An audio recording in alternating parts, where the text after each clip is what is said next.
അങ്ങനെ ഞങ്ങൾ hill view പാർക്കിലെത്തിയിട്ടോ. ഒരുപാട് നടന്നു, ഒത്തിരി നടന്നു. നല്ല മലയും കുന്നൊക്കെ ആയിരുന്നു, സ്റ്റീപ്പായിട്ടുള്ള കയറ്റമായിരുന്നു. കുറച്ച് നേരം ഇരിക്കും, കയറും. അങ്ങനെ നമ്മൾ കുന്നിൻ്റെ മുകളിലെത്തി. ഇതാ ഇടുക്കി ഡാമിൻ്റെ വ്യൂ നമ്മൾ മുകളിൽ നിന്ന് കാണാം കേട്ടോ.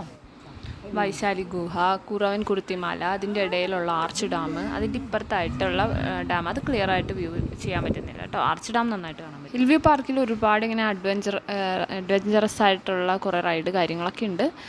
കുട്ടികൾക്ക് കളിക്കാൻ പറ്റിയ പ്ലേ ഏരിയ ഉണ്ട്. നമുക്ക് വിശാലമായിട്ടിരുന്ന് കാറ്റ് കൊള്ളാൻ പറ്റുന്ന, ചെറിയൊരു തണുപ്പൊക്കെ കൊണ്ട് ഇരിക്കാൻ പറ്റുന്ന നല്ല പുൽത്തകിടികളും സംഭവങ്ങളൊക്കെ ഉണ്ട്.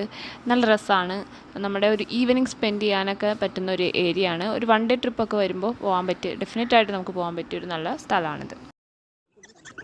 പിന്നെ ഞങ്ങളൊരു 5 മണിയായപ്പോഴും തിരിച്ചു വന്നു. ശരിക്കും അവിടെ കുറച്ചധികം സ്പെൻഡ് ചെയ്യാനുള്ള സൈക്ലിങ്ങും കാര്യങ്ങളൊക്കെ ഉണ്ട്. അവിടെ മുകളിലേക്ക് കുറച്ചും കൂടി കയറുകയാണെങ്കിൽ ഒരുപാട് സംഭവങ്ങളൊക്കെ ഉണ്ടായിരുന്നു. പക്ഷേ ഞങ്ങൾക്ക് വേഗം പോരേണ്ടത് കൊണ്ട് നമ്മൾ വേഗം തിരിച്ചു വന്നു. രാത്രി 9:30 ആയപ്പോഴേക്കും ആലുവയിൽ വീട്ടിലെത്തി.